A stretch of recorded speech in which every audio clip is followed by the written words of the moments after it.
بسم اللہ الرحمن الرحیم۔ شروع اللہ کا نام لے کر جو بڑا مہربان نہایت رحم کرنے والا ہے۔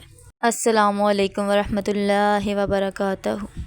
حضرت ابو ہریرہ رضی اللہ تعالیٰ عنہ بیان کرتے ہیں، رسول اللہ صلی اللہ علیہ وآلہ وسلم نے فرمایا، بندہ سجدے کی حالت میں اپنے رب کے انتہائی قریب ہوتا ہے، پس سجدے کی حالت میں زیادہ دعا کرو۔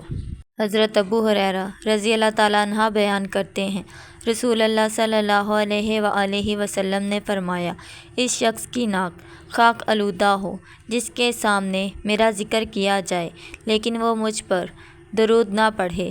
اس شخص کی ناک خاک آلود ہو جس کے پاس رمضان آ کر چلا گیا لیکن اس کی مغفرت نہ ہو سکے، اور اس شخص کی ناک بھی خاک آلودہ ہو جس کی زندگی میں اس کے والدین یا ان میں سے کوئی ایک بھی بڑھاپے کو پہنچ جائے لیکن ان کی خدمت پھر بھی اسے جنت میں داخل نہ کر سکے۔ حضرت ابو ہریرہ رضی اللہ تعالیٰ عنہ بیان کرتے ہیں کہ رسول اللہ صلی اللہ علیہ وآلہ وسلم نے فرمایا، جب تم میں سے کوئی تشہد سے فارغ ہو تو وہ 4 چیزوں عذاب جہنم، عذاب قبر، موت حیات کے فتنے اور مسیح دجال کے فتنے سے اللہ کی پناہ طلب کرے۔